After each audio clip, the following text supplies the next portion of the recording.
I was diagnosed with an incurable cancer of the central nervous system called neuroblastoma stage 4. Doctor said no chance of survival, take your boy home and allow him to live the next few months with his family because there's nothing that we can do. But like everybody in this room, we all have choices, and the choices that we make each and every day can reshape and remold and redefine our future. My mum asked one question. I don't want to know what the chances are of my son dying is. I just want to know what the chances are of my son surviving is. The doctors gave me a 96% death rate. They said, go home.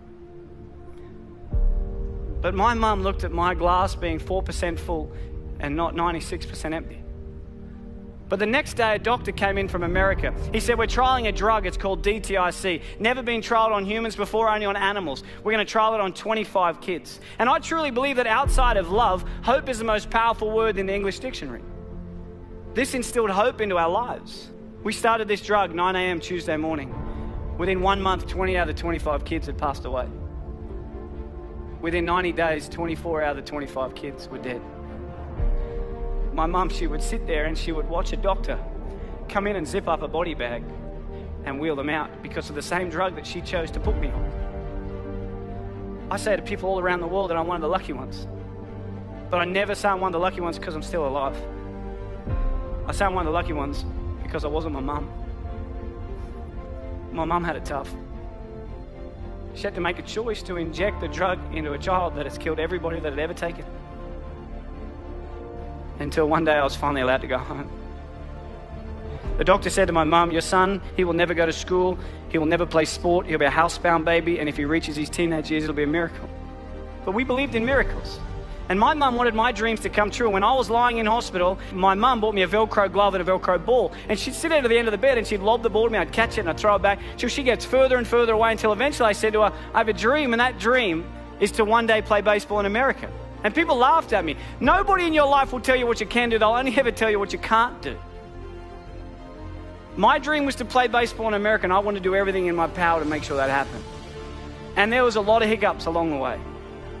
I had my first heart attack when I was 12. I had glandular fever, I had bacterial meningitis. But people kept telling me I wouldn't do it. So it made me work really hard to make sure I could do it. I was lucky enough at the age of 17 to sign a contract and live in America and play baseball. But as you know, life is like a roller coaster. You can get to a pinnacle point in your life and it can get taken away from you in a heartbeat. At the age of 18, I was playing baseball in Phoenix, Arizona. I slid into a base at second and I woke up 3 days later. And at the age of 18, I suffered my career-ending heart attack and I was sent home. I was a depressed boy. I thought life wasn't fair. And I would pray every night, but I wouldn't wake up in the morning. I just wanted God to take me. But I kept waking up every morning. Yet every time I've been knocked down, I always remember what my mum's taught me. Son, it doesn't matter how many times you get knocked down. It's about how many times you get back up that truly determines the quality of your life. When I got home, I got a job in banking. This guy, day 3, tall old guy came in. He said to me, Michael, I'm Tom, I'm the CEO, let's have a chat. I had no idea what CEO stood for, but I just went in there and listened. He said, Michael, where do you see yourself in 5 years' time? I had no idea where I was going to be in 5 years' time, but my mum, she always taught me, son, shoot for the moon, and if you miss, you'll end up in the stars. So I said to him, Tom, in 5 years' time, I'm going to take your job. He hated me. Don't ever say that to your boss, okay? They do not like you when you say that. But within 12 months, I was the youngest bank manager in Australia. Within 2 years, youngest area manager. 3 years, youngest state manager. Within the 4th year of being with this company, I was the youngest national sales development manager for one of the largest companies in the world. At the age of 23, I had 600 staff, had 120 banks around Australia and New Zealand. I made lots of money. I lived in $1 million house, had a $100,000 sports car, wore the Armani suits and the Rolex, and I reported directly to my mate Tom. But can you imagine if we look at success not about the materialistic possessions that we can take from this world, but rather what we can give back to this world that makes it a better place than what we found it?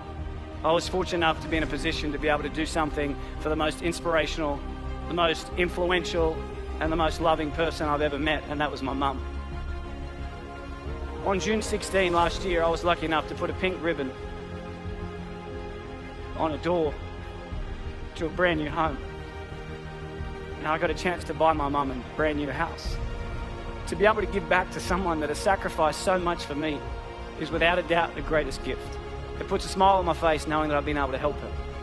And when I was 7, I heard through the curtains the doctor say to my mum, he will never go to sport, he will never play baseball, he will never ever go to school, and if he reaches his teenage years it'll be a miracle. And my mum, she walked out and I said to her as if I didn't hear, what did the doctor say? And she said, everything's going to be okay, son. When I was 12, I had a heart attack and the doctor said to my mum, he will never play sport again. She walked out and I said, what did he say? And she said, everything's going to be okay, son.